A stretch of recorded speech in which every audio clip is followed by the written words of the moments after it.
Hi, everyone. Welcome to this panel. My name is Rabia Lakonde, and I am co-chair of the American Society of International Law's Africa Interest Group.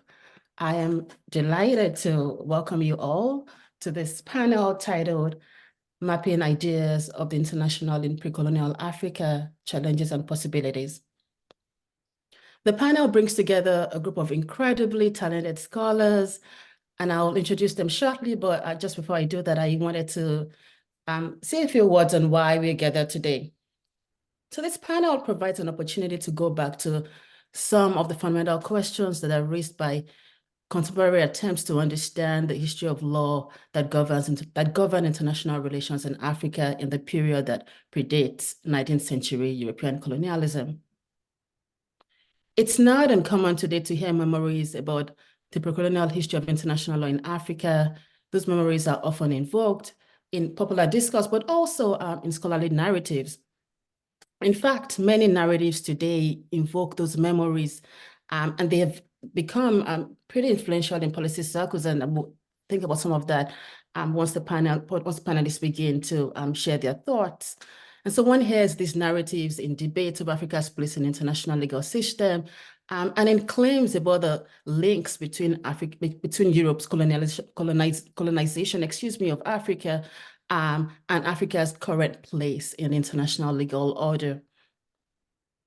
Yet, even as these narratives are commonplace, systematic and primary source-driven research into the law that govern international relations on the continent is rare and hard to come by today.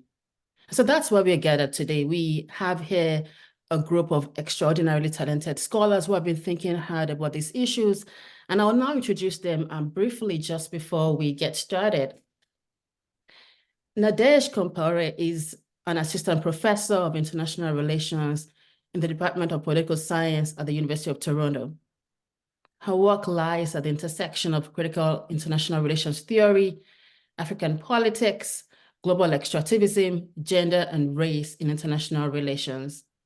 Her current project includes two main projects. Her current work, rather, includes two main projects. The first is informed by a TWAIL, and that is a third world approaches to international law framework, and investigates dynamics between global resource governance initiatives and multi-level claims of sovereignty in Africa. The second project investigates historical connections between Pan-Africanism and Black female internationalism. Christopher Givers teaches international law and legal theory at the School of Law in the University of KwaZulu-Natal in South Africa.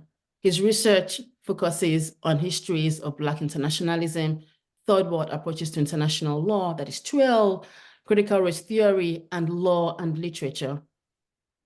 Christopher is currently working on two monographs.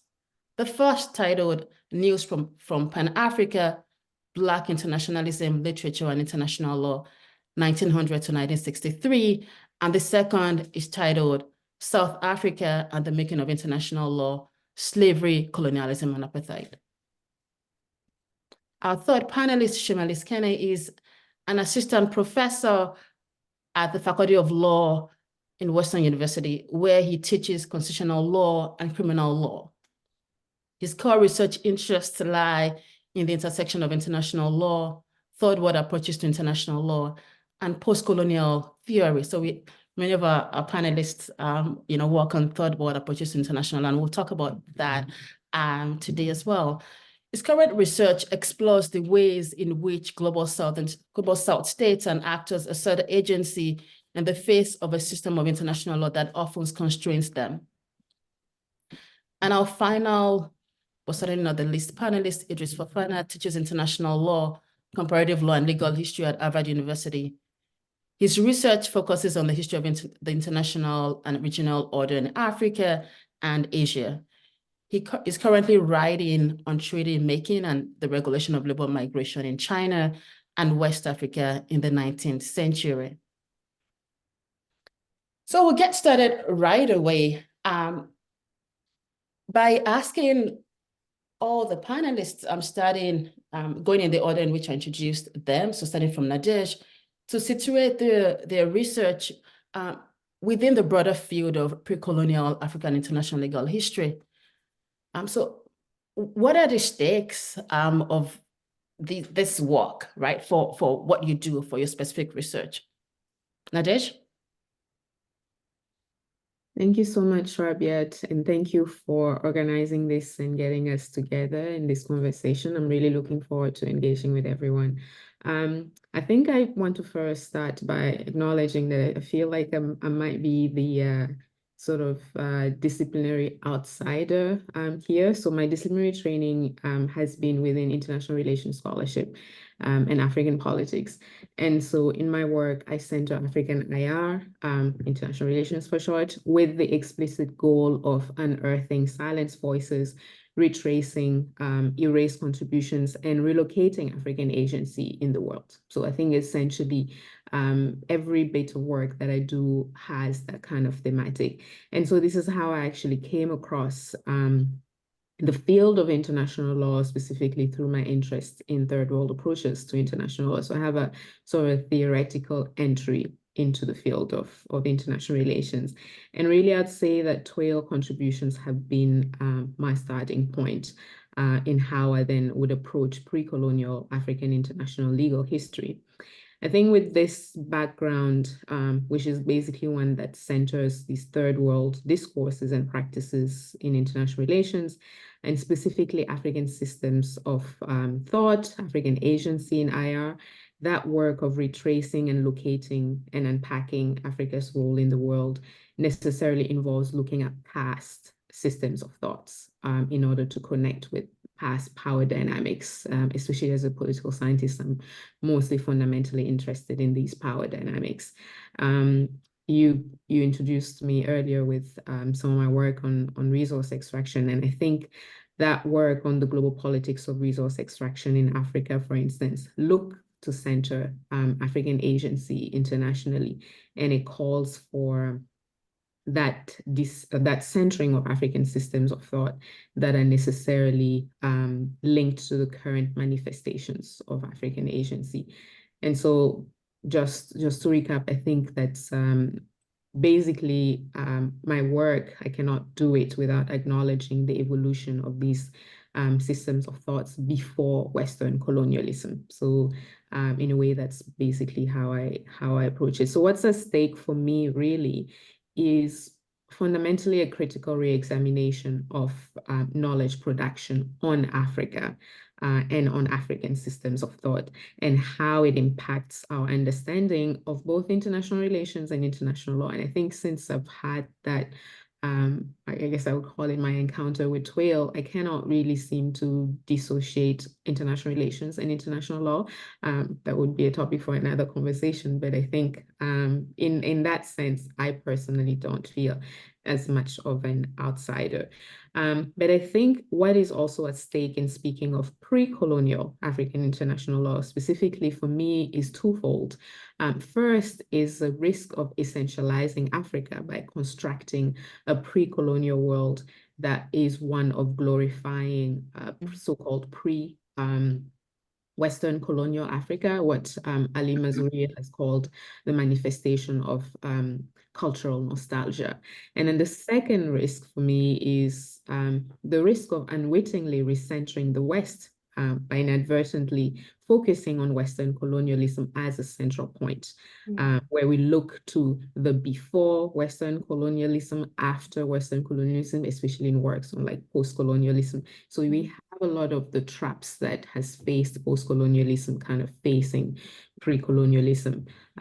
So that risk, of course, and I'm happy to talk about it later, is just most powerfully for me evoked by the provocation of Olufemi Tayo's warning us even not to use the term pre-colonial Africa. But so essentially, what remains at stake then for me is, we can't just dismiss this. This has happened and we need to find ways to engage. So the question is, how do we recenter Africa in international laws passed in a way that moves beyond essentializing Africa on the one hand and recentering the West on the other, in a way that can actually help us bring back these systems of thoughts to inform how we understand Africa in the world today. Thank you. Thank you so much, Nadesh, for raising those incredibly important points. And I hope that we have time to actually engage, to actually confront the provocation raised by Olufemi Taiwo. And I imagine that the other panelists will still come back to this point, right? The thinking about the risk of framing Africa in this way, the risk of framing this work in this way, right? And how one might unwittingly recenter the West, but also the point you made about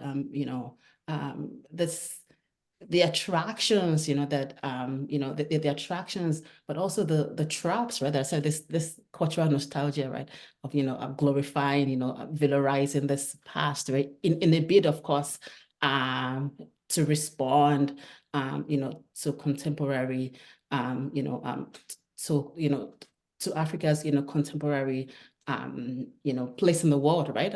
Which is what this project is in the end about. So I hope that the other panelists will think about this question. So thank you so much, Nadesh, for raising them. I'm going to go really quickly now to Shimalis. Okay. Thank you, Raviette. So my research examines the ways in which global South states and actors exert agency within a system of international law that often constrains them, as Raviette, you said earlier.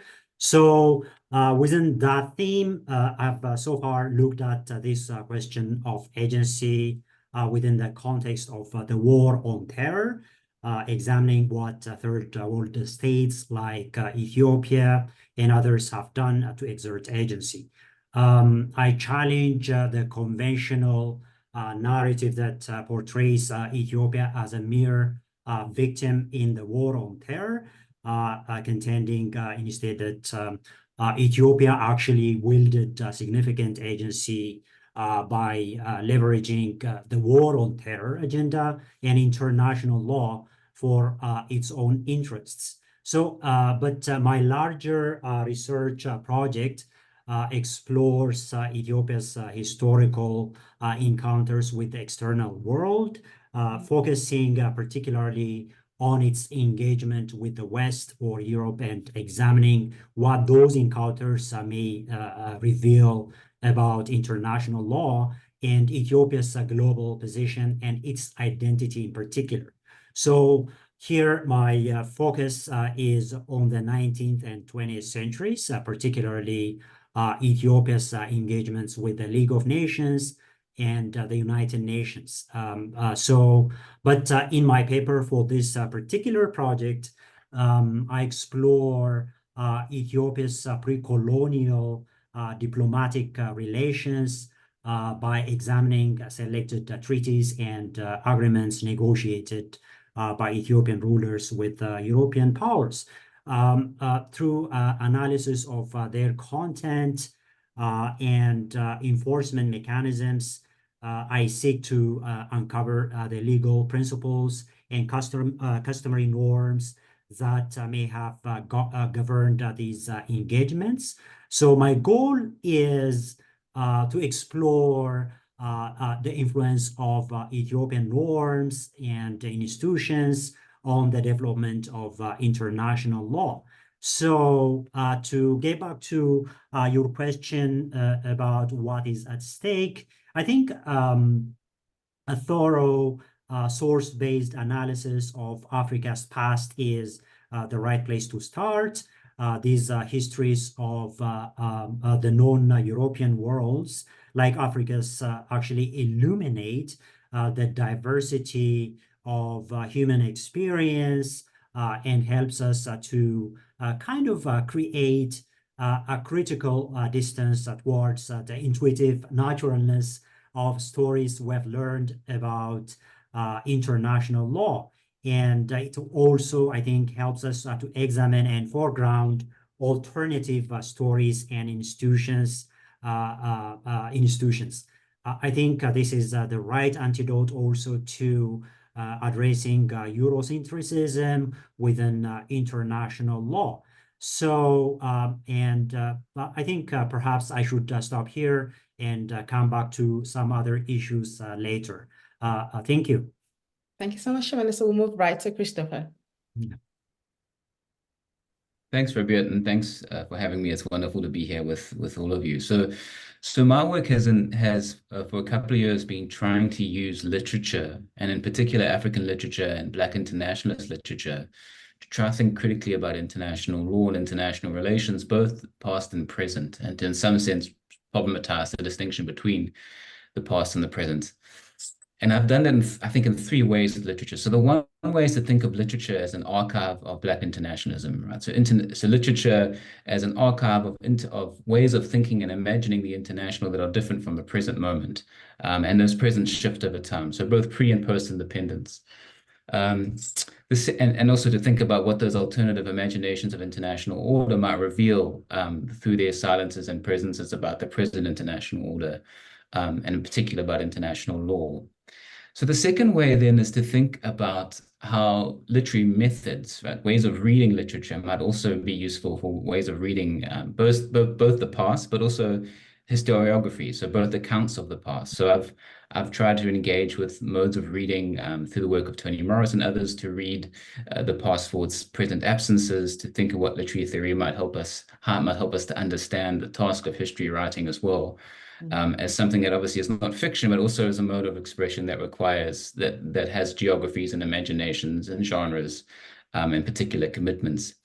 And the third way is to think about what literary history might tell us about international law. So how sort of developments in African literary history in particular, and the engagement of people like Achebe and Ngugi with the colonial form that was the novel, might illuminate some of the debates that happened within sort of first and second generation African historians writing about international law, as also similarly a colonial form, and sort of the politics of trying to subvert that form against the center. So what it means to write in English and what it means to write in the idiom of international law, and the stakes and costs and potential of doing so. And in particular, how that shifts over time, how the debates that were happening in the 60s and the sort of the moment of decolonization were quite different from the debates that were happening in the 70s and the 80s as the post-colonial malaise had set in, and how in many senses literary theory, those debates that were taking place in literary theory and in African literature were mirrored in debates within the different generations of African international lawyers. And so what I wanted to do in this project in particular is take a literary text, which is Mosizo Kanene's Emperor Shaka the Great, written in 1979, which is the history of the Zulu kingdom. And one in which, although it's a critical history, he borrows the idiom of states and therefore of international law to write about the Zulu kingdom between the 12th and 18th century. And also Elias's Africa and the Development of International Law as a literary text and as a historical text, and see how they reveal the stakes of that particular moment of writing about the past. The kind of gambles that were made in terms of engaging with particular forms, and the state form centrally, but other forms related to the state, and what were kind of the costs and benefits of writing in that particular present, and what that might tell us also about what it means to write international law in this present, to write accounts of the past today, borrowing idioms and forms that are the product of colonialism. Thank you so much, Christopher. Idris? Hi, yes, thank you so much, Rabiat, for having us, for putting this together, and I'm so honored to be speaking alongside all these other brilliant scholars. In my case, I'll start similarly to Nadej with my training. I've been trained both as a historian and as an international lawyer, and a lot of what I try to do is get the two kind of groups to speak to each other and to learn from each other and engage productively with each other, which I think has not always been the case. And particularly, I'm interested in how, on the side of lawyers, new scholarship in history, and particularly the history of Africa, should inform international legal practice and understandings, in part because international courts and tribunals continue to make judgments in which they draw on accounts of African history, but often they don't really reflect the latest developments in historical scholarship. They don't really integrate recent scholarly views. And this has been particularly obvious in delimitations of boundaries, but in other areas as well. And I'm interested in how do you draw on existing on these developments in scholarship, but adapt them to the concepts and and categories of international law today. So how do you make that transition? And on the other side, I draw on the kind of conceptual library of international law, both contemporary and historically, in order to be able to engage in comparisons across regions to understand regional and interpolity order, notably in West Africa, but also comparing West Africa to other regions of the world, notably East Asia, which is my work goes across those two regions. So in a way, I think my work does the bad thing of centering the role of Europe and the West, in the sense that I see increasing Western economic, political, military power particularly around the 19th century, as causing a fundamental change across the globe that engenders analogous responses in different regions.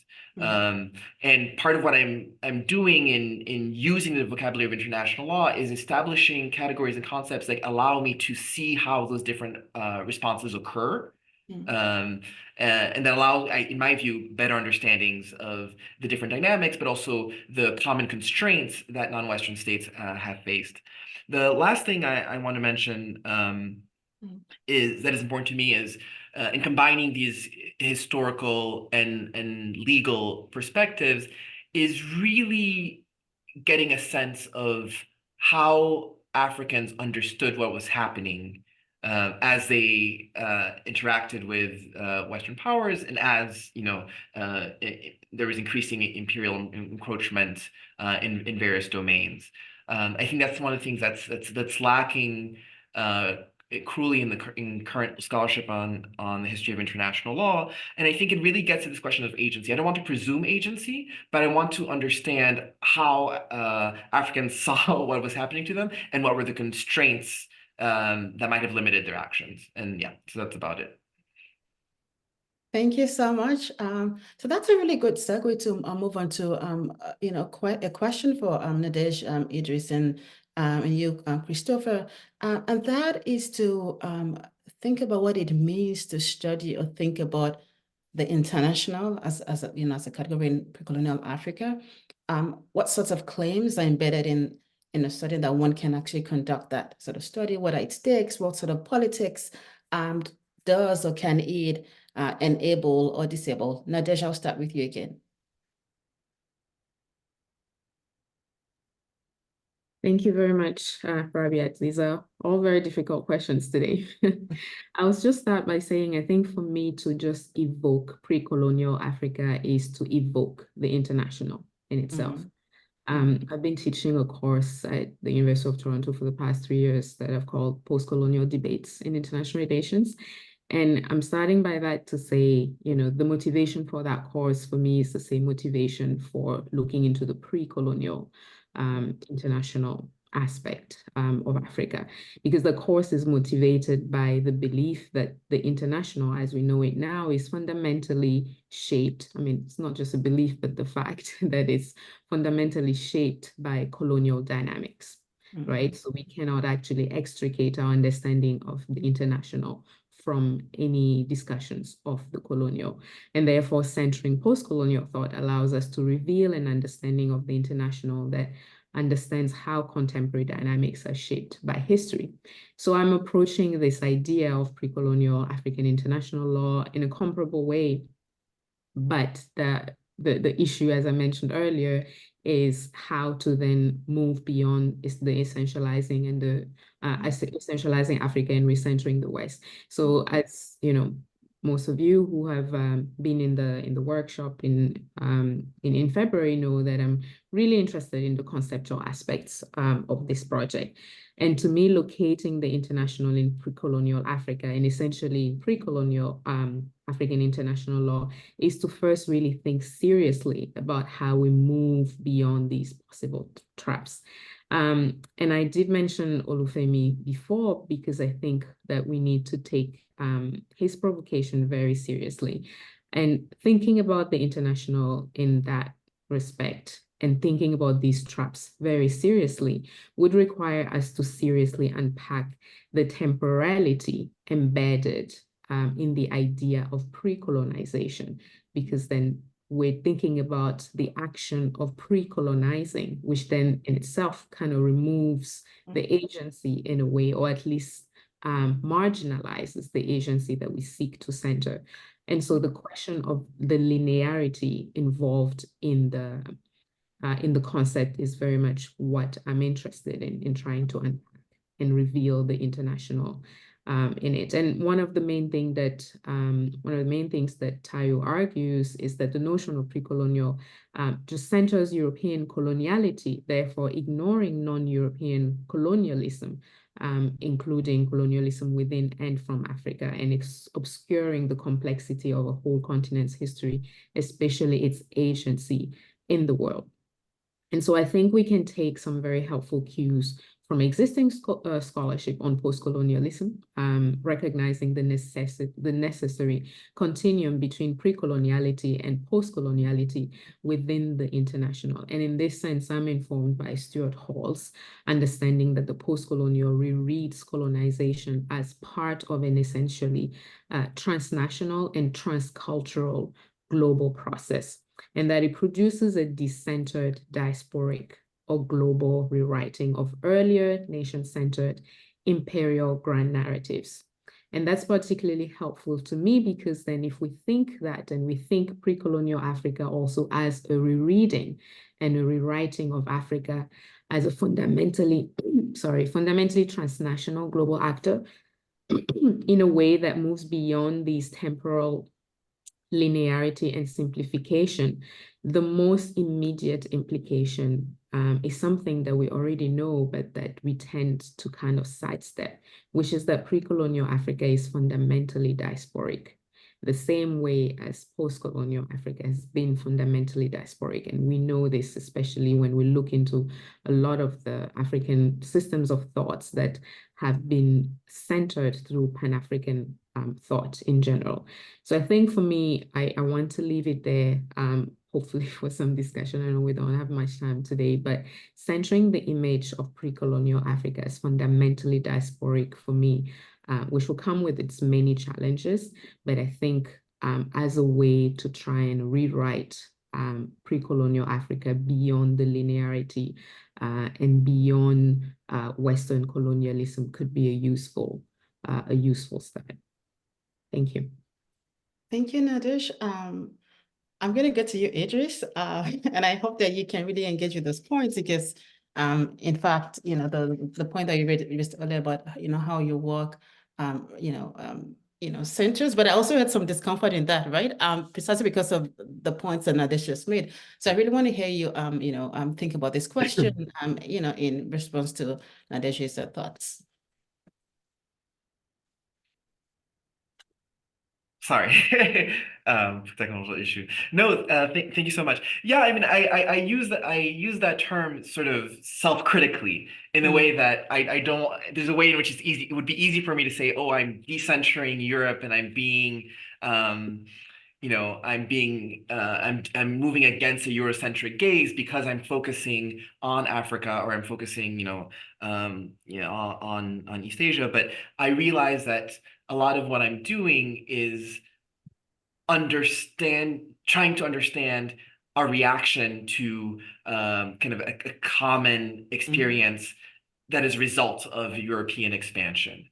So I think that's part of the key is that there's space for different types of work that focus on different elements. But I think even insofar as we're trying to understand the history of imperialism, the history of colonialism, we understand it too much from the perspective of colonial institutions.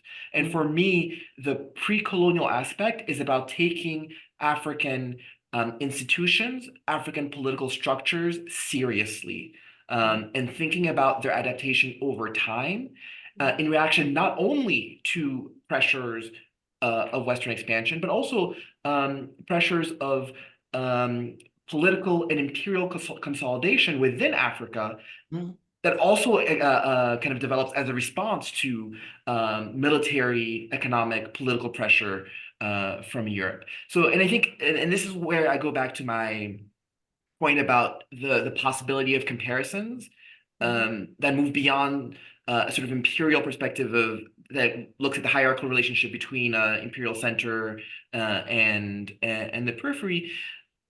That one that looks across spaces facing this common challenge. And I think too often there's been this tendency to divide the world in the 18th and 19th century between a sort of semi-periphery and a periphery. Basically, the periphery is something that's understood backwards looking from the 20th century as states that ended up being colonized. And the semi-periphery are ones that maintain some kind of political independence, whether that's in Latin America or large empires like Turkey, China, or even Ethiopia, even within Africa. And there's a degree to which I find that division artificial, because these different polities across different spaces face different challenges. And ultimately, even though some were colonized and some remained independent, the results are often the same in the sense of the reproduction of the Western state form in those same places. So I think it's interesting to be able to look across these different spaces to see maybe things that might have been different, or different challenges that pose different constraints that actors in these different regions have faced, but really through seeing how they understood and experienced that process. Great. Thank you so much. Christopher?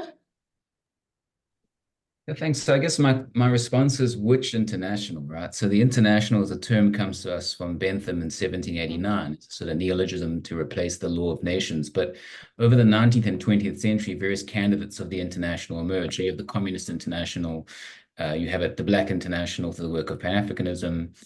The international of international law, to my mind, is a racial imaginary. So it emerges with the professionalization of a discipline and through people like Westlake, for whom the international is fundamentally an order of the white world, right? An order of the white world that is preceded before the state form comes along. You have this imaginary of white order, and the state then kind of is generated by and through that order.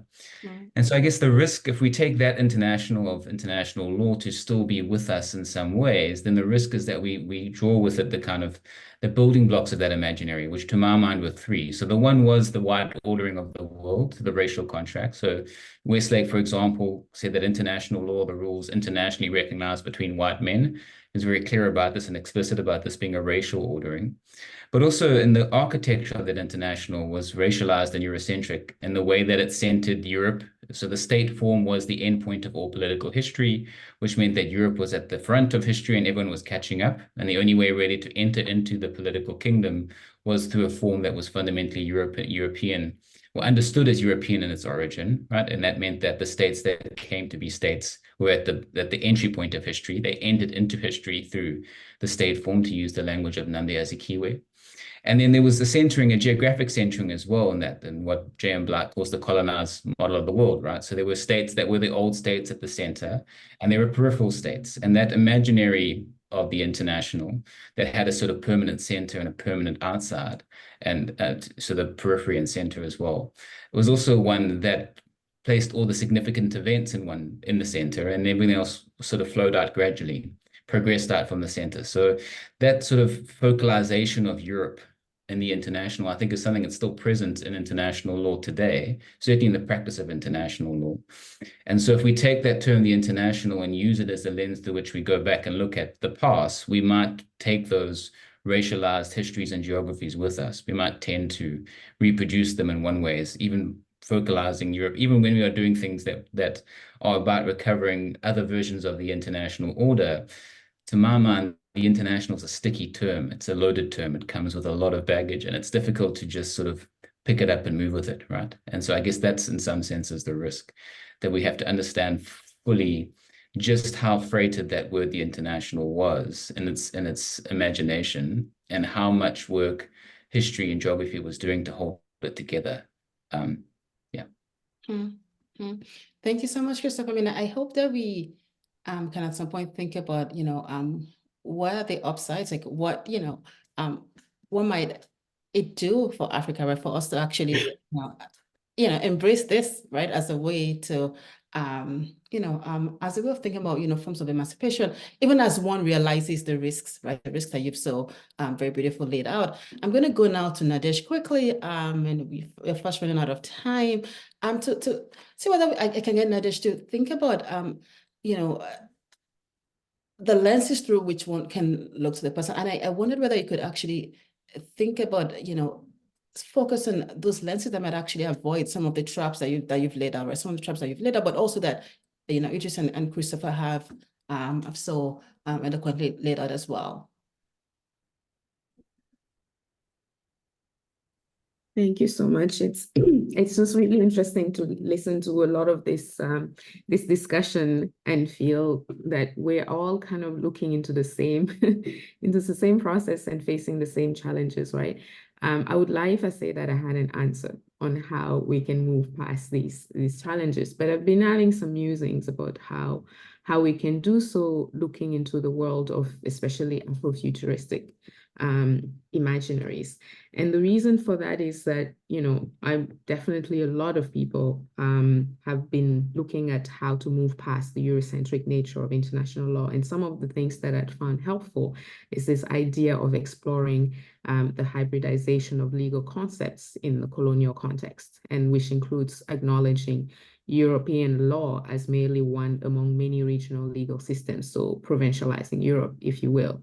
And so if you pay attention to this hybridization, it calls for an in-between approach, so very liminal approach to understanding pre-colonial African international law, which necessarily calls for some level of imagination and fictionalization, right? So I really like that Christopher looks at literature and the world of fiction in actually shaping our thoughts, because I think a lot of that liminal understanding could be the way to perhaps try and move past a certain level of historical periodization, while acknowledging an exploration of the nuances and complexities of coloniality and colonialism in this so-called pre-colonial era that is so elusive to apprehend. And I think I still am really struggling with this, because especially with my training in political science and sort of looking into fictionalization as a possible way out of elusive archives, especially because one of the issues that we are not really discussing yet today, I guess also with time, is that how do we apprehend this so-called pre-colonial era when we agree, hopefully, I think most people would agree, that there isn't an authentic pre-colonial Africa. It certainly isn't a homogeneous thing. So it doesn't exist outside coloniality and colonialism. And there are multiplicities of legal discourses, norms, and practices that not only center Africa, but profoundly connected to the world.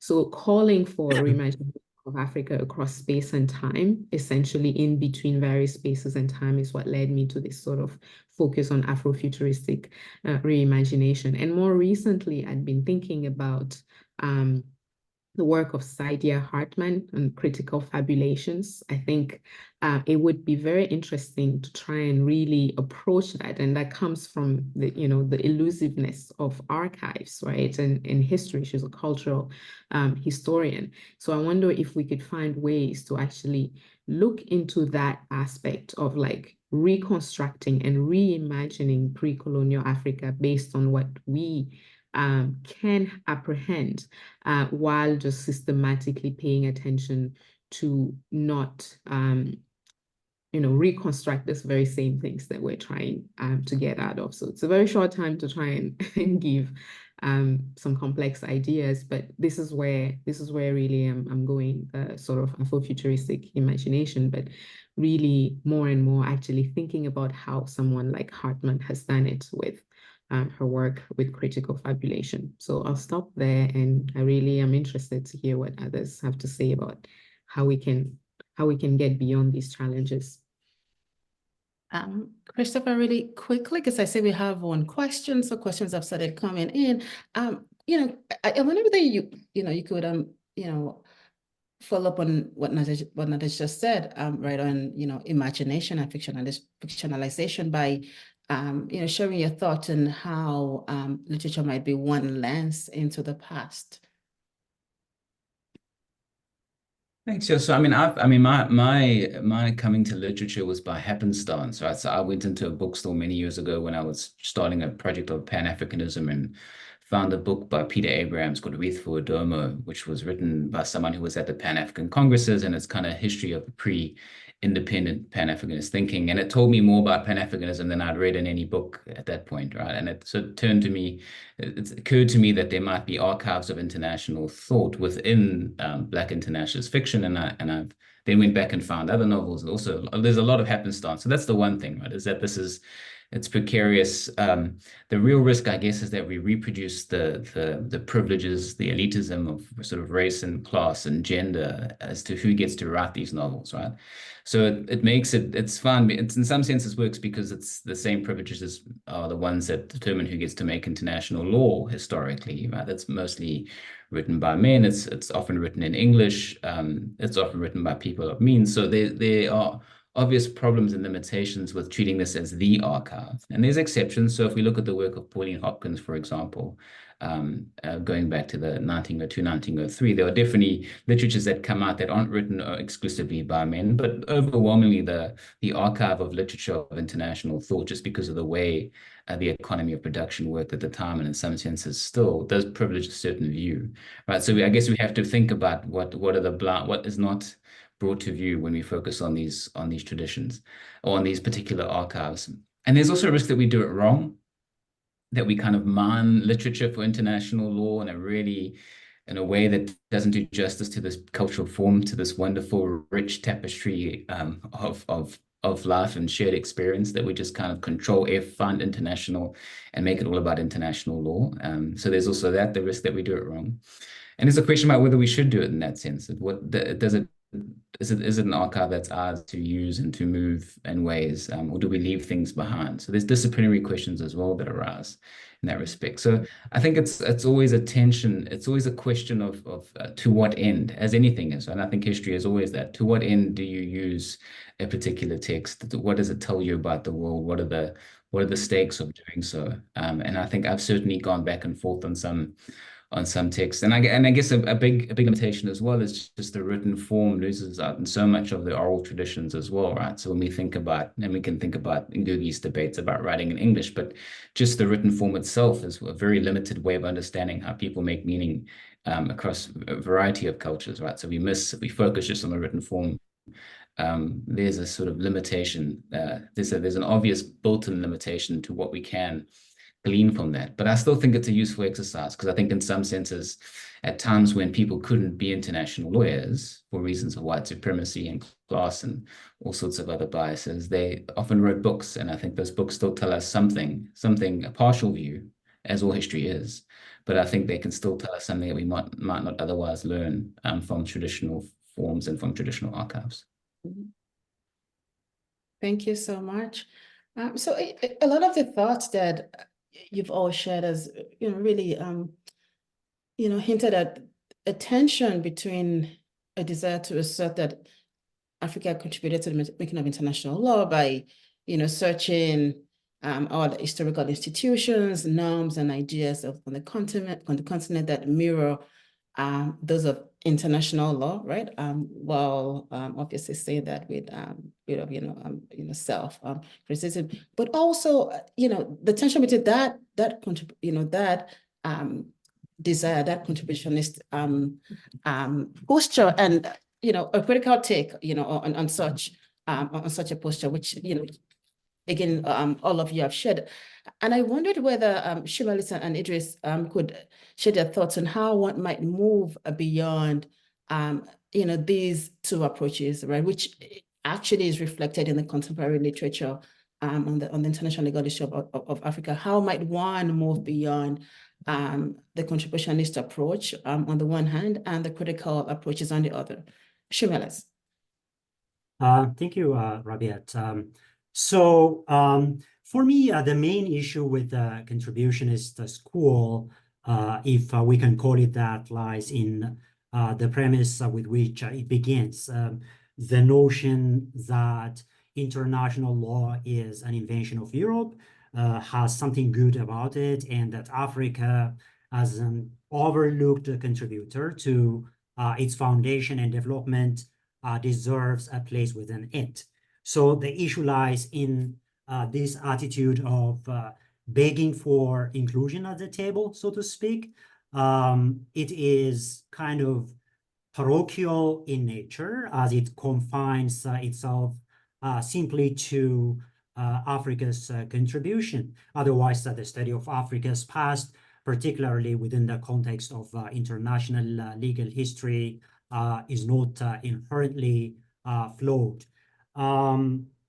Additionally, I think the contributionist approach kind of tends to shut the door on critiques of the colonial legacies of international law, because it starts with from a position of accepting the fundamental tenets of international law.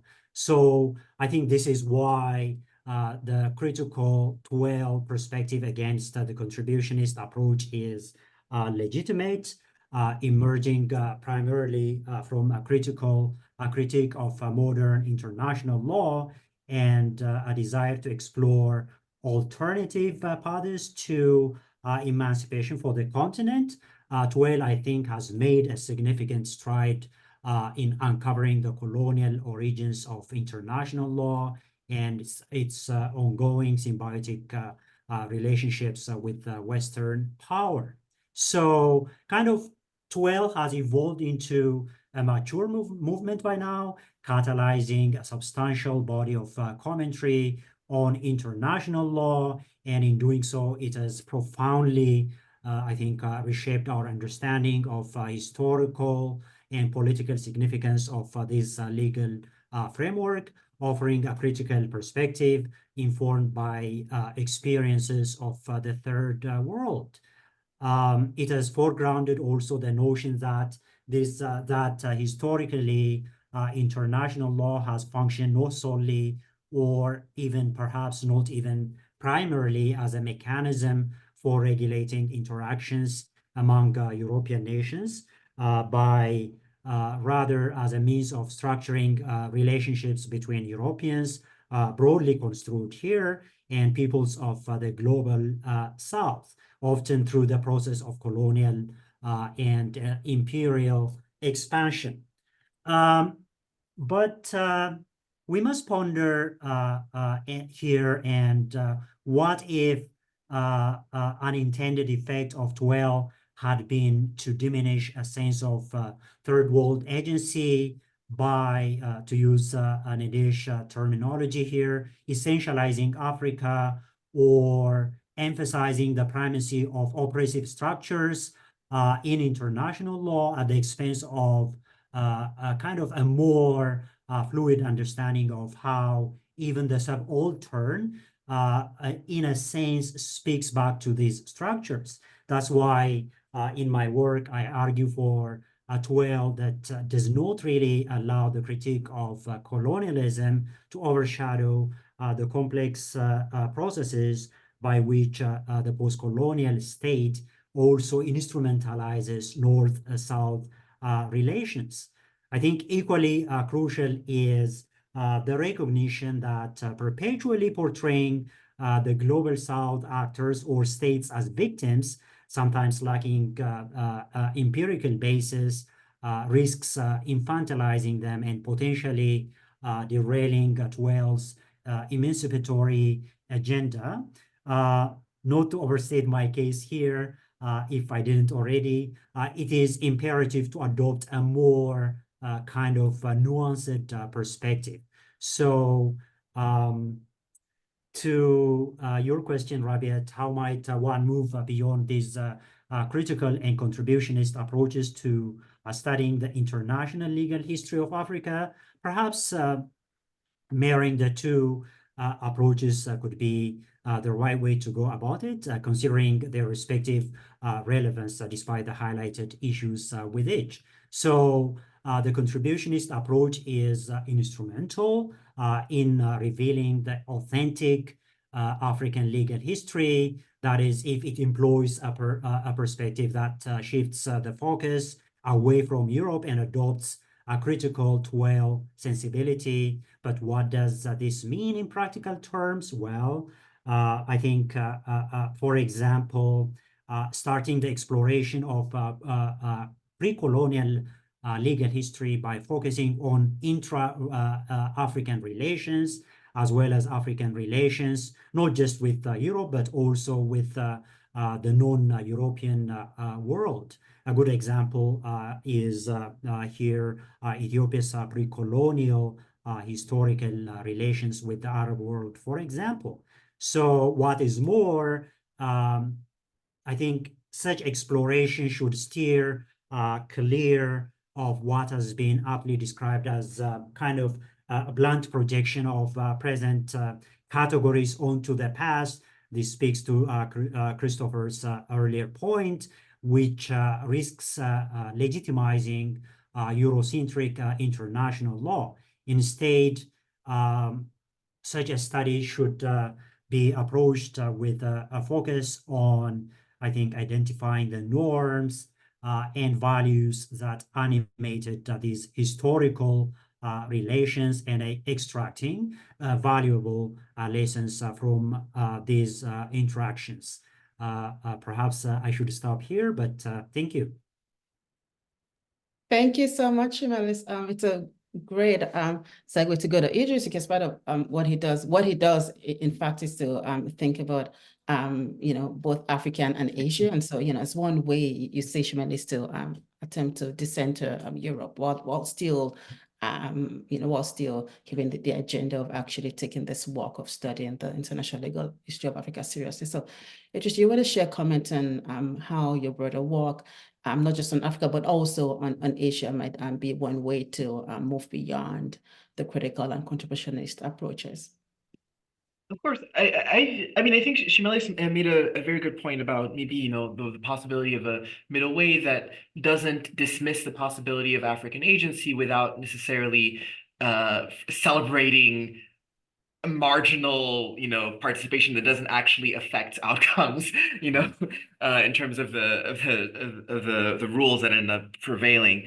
But I guess what I really want to emphasize is, as a historian, I really believe that historical methods give us a way of determining which these two are hypotheses and which hypothesis actually makes sense at what periods of time. So let's kind of simplify the contribution hypothesis, the idea that Africans had agency, or non-Western peoples had agency in certain ways, and kind of help construct the rules or the practices that govern their international relations at whatever period of time. And the other one being that any sort of agency is a bit superficial, is almost a self-delusion, and is really a way of manufacturing consent that allows the entrenchment of European domination.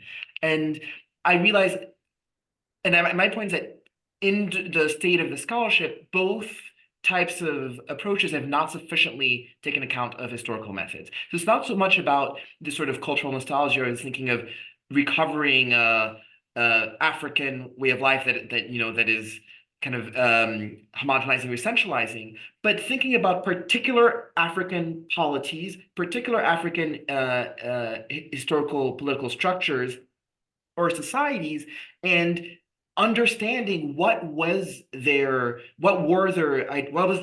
ideology of governance, right? Their normative values and practices. All these elements, I think, are very important to understand, not as a static thing that went on forever, but as something that was dynamic and responded and adapted to different pressures. And I think looking at that, it gives us a sense of where the constraints lie, and to what degree those constraints were generalized across societies that were facing European imperialism, but also what would have been particularities of African societies in this context. And of course, the flip side of saying where the constraints lies is where is the agency. So I think that's the key, is that I'm making a claim that historical methods can get us a sense of where the agency lies. It may not be where we assume it is, and maybe your conclusion is that it doesn't exist, but the idea is there's still a benefit in trying to really understanding, getting an internal perspective of these societies historically. Thank you so much. We're gonna move to questions from the audience. Right away, we have a question from Christiana, and I'm just gonna read it out loud and have any of you chime in. So Christiana says, my expertise is on human rights in Africa, and I would like to know the opinion of the speakers about the relation between law and culture in Africa. For example, there is still resistance by many African countries to protect the rights of the LGBTIQ+ communities, because this is not considered an African value, although many studies show that local communities were very open to LGBTIQ+ communities before colonization. So in Africa, we often hear that homosexuality is a legacy of colonization and does not need to be currently legally framed. Thank you. Any comments from any of the I'm happy to start. panelists on this? Yes. Yeah. And if we have some time after, I want to see if I can have you ask each other questions as well, because that would be really interesting. I really want to hear you back and forth. Because there's a lot of, hidden disagreements. And one thing that I did not mention when I introduced the panelists is that, this group is a part of a larger group of collaborators and on a project that thinks about the international legal history of Africa in the pre-colonial period, however contested many of those terms are, at the African Institute of International Law in Arusha. So this has been a conversation that has been ongoing, one that we've began with a workshop in February and one that will continue. And so there's a lot that has been discussed. There's a lot that folks are thinking that we didn't have a chance. We've not had a chance to share today because of time constraints. But I hope that as time goes on, we're able to share some of the products of that research with the public. Idris, you wanted to respond? Yeah, very quickly. I think the debate over sort of the place of LGBTQ+ communities in Africa, I think reflects many of the tensions between the contributionist and the kind of critical approaches. And both suffer from a tendency to generalize across the continent, and to view kind of African societies as static and not evolving over time in various ways. And I think but I do understand the sort of the political significance of being able to recover historical practices in time in order to legitimize any marginalized community's place within contemporary societies. And I think there's space for the two. We can have the kind of the serious, very scholarly studies, and we can have sort of the political engagement that draws on certain histories or certain accounts for other ends, and those inevitably mix to a degree. But I guess my claim is that there's a place for these scholarly historical approaches that are grounded in learning languages, learning political thoughts and ideology of African societies, and there's a benefit to us also in imagining our futures in thinking about these histories. Okay. Is there some appetite to engage really quickly for 2-3 minutes?